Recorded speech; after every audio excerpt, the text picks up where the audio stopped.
पिछले audio lecture में हमने दोस्तों अलंकार का सामान्य परिचय देखा और उसके भेद कितने होते हैं, ये तमाम चीजें हमने देखी थी। आज हम बात करने वाले हैं अनुप्रास अलंकार के बारे में। इससे पहले मेरा नाम बता दूं, मेरा नाम है सचिन मंसारे। और दोस्तों हम इससे पहले क्या करने वाले हैं कि जो पिछले हमने क्या पढ़ा था उसके बारे में थोड़ा सा रिवाइज कर लेते हैं। जैसे मैंने कहा अलंकार, तो अलंकार का मतलब क्या होता है, तो अलम धन कार मतलब क्या, अलम का मतलब होता है अलंकृत और कार का मतलब करने वाला।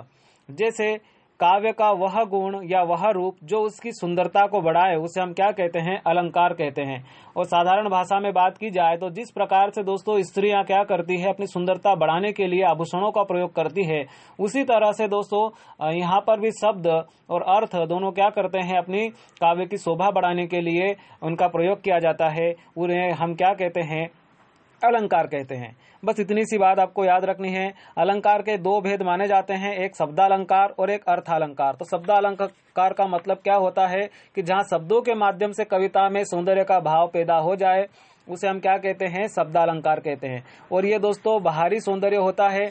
और बात करें हम अर्थालंकार की, तो अर्थालंकार जहाँ अर्थ के माध्यम से कविता में सौंदर्य का भाव पैदा हो उसे हम क्या कहते हैं, अर्थालंकार कहते हैं। और ये आंतरिक सौंदर्य होता है। तो आज और इसके हमने भेद माने थे कि 5 भेद होते हैं: अनुप्रास अलंकार, यमक अलंकार, श्लेष अलंकार, वक्रोक्ति अलंकार और पुनरोक्ति अलंकार। ये दोस्तों शब्दालंकार के क्या है, भेद है। उनमें से आज हम फर्स्ट के बारे में बात करने वाले हैं, यानी कि अनुप्रास अलंकार के बारे में, क्योंकि ये ऑडियो बहुत ज्यादा बड़ा हो जाएगा। अब बात करते हैं हम अनुप्रास अलंकार की। अनुप्रास अलंकार के दोस्तों हमने 5 भेद माने, उनके बारे में भी जल्दी जल्दी देख लेते हैं कि कितने भागों में इसको पढ़ने वाले हैं। मतलब अनुप्रास अलंकार के भेद कितने बताए गए हैं सुविधा के अनुसार। तो दोस्तों छेकानुप्रास, प्रत्यानुप्रास, लाटानुप्रास और श्रुत्यानुप्रास, अनंत्यानुप्रास, तो इनके बारे में हम डिस्कस करेंगे। सबसे पहले बात करते हैं, परिभाषा देखते हैं अनुप्रास अलंकार की परिभाषा क्या होती है। तो प्रास का मतलब ही दोस्तों क्या होता है, बार बार। प्रास, अनुप्रास, प्रास का मतलब होता है बार बार आवृत्ति होना। तो दोस्तों एक ही वर्ण की आवृत्ति बार बार जहाँ होती है वहां पर क्या होता है, अनुप्रास अलंकार होता है। फिर से देखें, एक वर्ण की आवृत्ति बार बार हो, जहां एक व्यंजन वर्ण या वर्ण की आवृत्ति क्या हो, बार बार हो, उसे हम क्या कहते हैं, अनुप्रास अलंकार कहते हैं। जैसे एक एग्जांपल देखते हैं, कुलन में, कलियन में, कछारन में, कुंजन में, क्यारिन में, कलिन में, क्लीन किलकत है। तो ये दोस्तों पद्माकर ने ये लिखा है ये कविता। और फिर से देखते हैं, कुलन में, कलियन में, कछारन में, कुंजन में, क्यारिन में, कलिन में, कलिन किलकत है।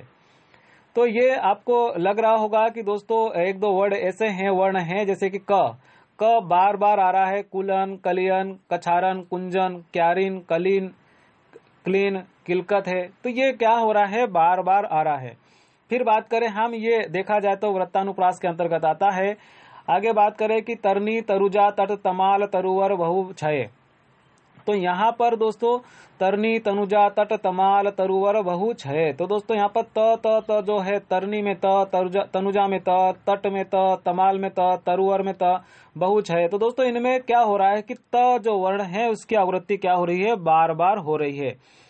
और बात करें कि आपने कभी सुना होगा, चंदू के चाचा ने चंदू की चाची को चांदनी चौक में चांदी के चम्मच से चांदनी रात में चटनी चटाई, ऐसा कुछ सुना होगा। तो ये भी दोस्तों क्या है, जहां पर क्या हो रहा है कि चंदू के चाचा ने चंदू की चाची को चांदनी चौक पे चांदनी रात में चांदी के चम्मच से चटनी चटाई। तो दोस्तों ये भी क्या हो रहा है कि बार बार च की यहाँ पर क्या हो रही है, आवृत्ति हो रही है। एक ये हो गया। फिर एक और एग्जाम्पल देखा होगा, अपने 9वीं 10वीं में पढ़ा होगा कि खड़क सिंह के खड़कने से खड़कती है खिड़कियां, खिड़कियों के खड़कने से खड़कता है खड़क सिंह। तो ये भी दोस्तों इसके क्या है, एग्जाम्पल हो गए। अब हम बात करते हैं वृत्तानुप्रास, छेकानुप्रास के बारे में, यानी कि फर्स्ट भेद देखने वाले हैं छेकानुप्रास के बारे में। फिर बात करते हैं दोस्तों, ये तो समझ में आएगा अनुप्रास अलंकार में क्या होता है कि एक ही आवृत्ति, एक ही व्यंजन वर्ण की आवृत्ति बार बार होती है, उसे हम क्या कहते हैं, अनुप्रास अलंकार कहते हैं।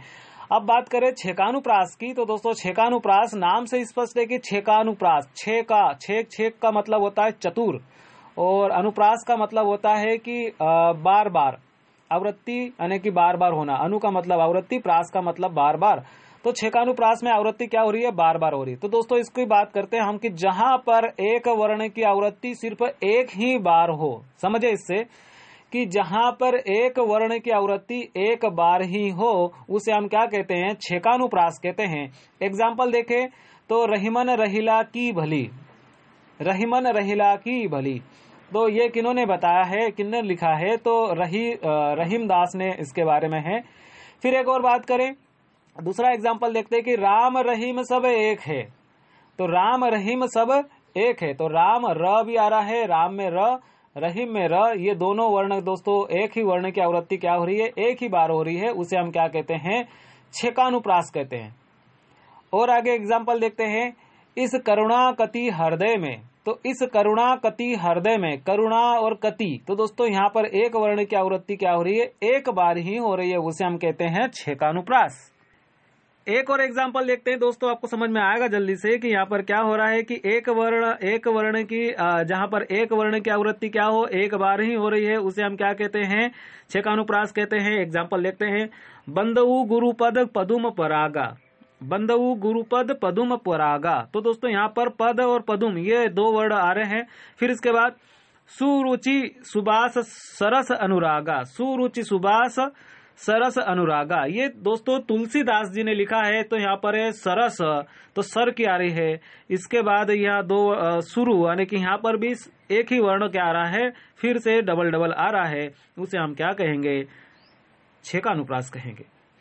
नेक्स्ट बात करते हैं वृत्तानुप्रास। वृत्तानुप्रास में क्या हो रहा है कि एक से अधिक बार, यानी कि जो वर्ण है जहां पर एक वर्ण की आवृत्ति दोस्तों एक से अधिक बार होती हो, उसे हम क्या कहते हैं, वृत्तानुप्रास कहते हैं।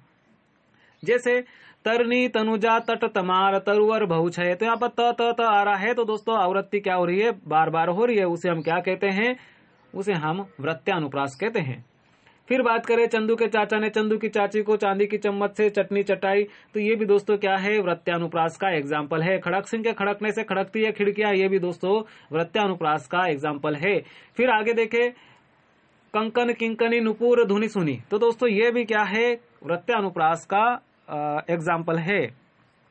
फिर बात करें, कलावती केलीवती कलिंदजा, कलावती केलीवती कलिंदजा, तो दोस्तों यहाँ पर भी एक वर्ण की आवृत्ति क्या हो रही है, अनेक बार होती जा रही है। जैसे कलावती केलीवती कलिंदजा, तो ये दोस्तों बार बार इनकी आवृत्ति हो रही है। नेक्स्ट बात करते हैं हम लाटानुप्रास की। लाटानुप्रास मतलब दोस्तों इसको क्या कहा जाता है, गुजरात में इसको प्रिय अलंकार माना जाता है।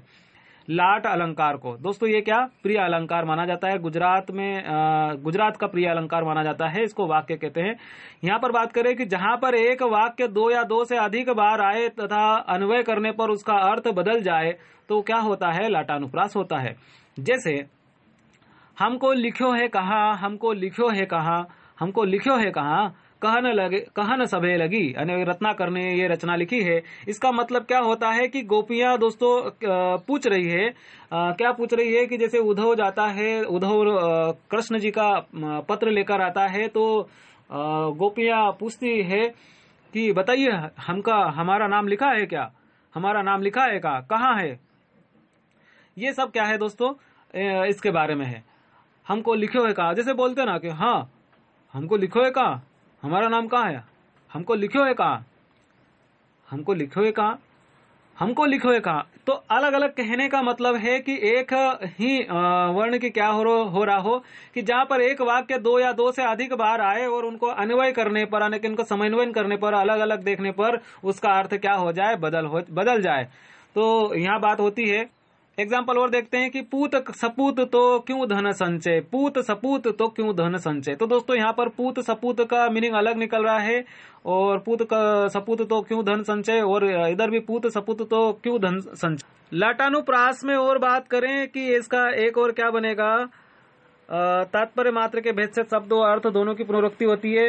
लड़का तो लड़का ही है, समझे, इससे लड़का तो लड़का ही है। तो दोस्तों यहाँ पर भी क्या हो रहा है कि सामान्य लड़का, रूप बुद्धि शिलादि गुण संपन्न लड़का, अर्थ की क्या हो रही है, यहाँ पर पुनरुक्ति हो रही है। तो लाटानुप्रास आपको समझ में आएगा। नेक्स्ट हम बात करते हैं किसके ऊपर, श्रुत्यानुप्रास के बारे में कि जहां सुनने में अनुप्रास लगे और शब्दों का अंतिम वर्ण क्या हो, समान हो, उसे हम क्या कहते हैं, श्रुत्यानुप्रास। जैसे कहत, नटत, रिजत, बिजत, मिलत, बिलत, लजिजात। किसने लिखा? बिहारी जी ने।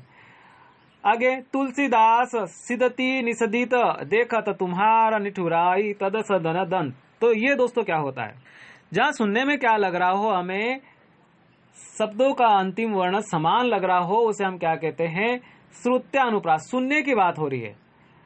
अब बात करें हम ये अंत्यानुप्रास की, तो अंत में आया हुआ अनुप्रास जहां पंक्तियों का अंतिम वर्ण क्या हो, समान हो, उसे हम क्या कहते हैं, अंत्यानुप्रास कहते हैं।